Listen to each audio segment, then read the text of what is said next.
விஷ்ணுவை விரோதித்துக் கொண்டு பல ஆண்டுகளாக விஷ்ணு பொய் சொல்லுபவர், விஷ்ணுவுக்கு பெருமை கிடையாது, அவர் உலகத்தை ஆள்பவர் கிடையாது, நான் தான் ஈஸ்வரன், எல்லாரும் ஹிரண்யாய நமகான்னு சொல்லணும், நாராயணாய நமகான்னு சொல்லக்கூடாது என்று பல ஆண்டுகளாக ஹிரண்யகசிபு வற்புறுத்தி கொண்டு வருகிறார்.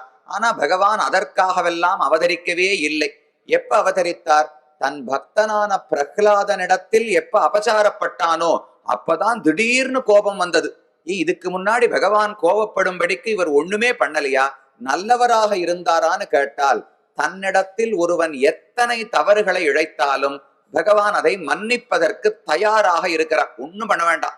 பல கோடி வருஷங்களுக்கு பகவானிடத்தில் அபச்சாரப்பட்டிருந்தாலும் ஒரே ஒரு புஷ்பம், அந்த புஷ்பத்தை போய் அவர் திருவடிகளிலே சேர்த்து, பகவானே ஏதோ தவறு செய்து விட்டேன், ஏதோ புத்தி பேதலித்து பிரமத்தாலே தவறாக நடந்து கொண்டேன், இப்ப தவறை உணர்ந்து விட்டேன், மன்னிக்க வேண்டும்னு பிரார்த்தித்தால் உடனே எப்பேற்பட்ட பாபம் செய்தவனாக இருந்தாலும் பகவான் மன்னித்து விடுகிறார்.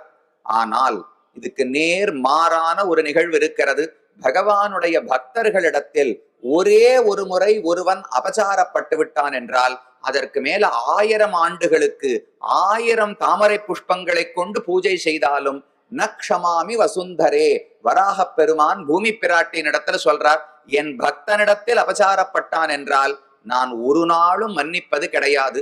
என்னிடத்தில் எத்தனை அபச்சாரப்பட்டாலும் அதை நான் பொறுத்து கொள்வதற்கு தயாராக இருக்கிறேன். அப்படியே ஆராய்ச்சி பண்ணி பார்த்தால் பகவான் செய்த எல்லா அவதாரங்களுமே தன் பக்தர்களிடத்தில் யாரோ பட்ட அபச்சாரத்துக்கு கொல்வதற்காகத்தான். எந்த இடத்தில் பார்த்தாலும் பூமி பிராட்டியில் அபச்சாரத்துக்காக ஹிரண்யாக்ஷனை கொன்றார். வேறு ஒரு அபச்சாரம் பரசுராமாவதாரம் க்ஷத்திரியர்களை பொதுவாக சம்ஹாரம் செய்வதற்காக, ராமாவதாரம் ராவணனை கொல்வதற்காக. எல்லா இடத்திலும் பக்தர்கள் ஏதோ ஒரு இடத்தில் பாதிக்கப்பட்டிருப்பார்கள், அவர்களை ரட்சிப்பதற்காகத்தான் பகவான் பிறக்கிறார்.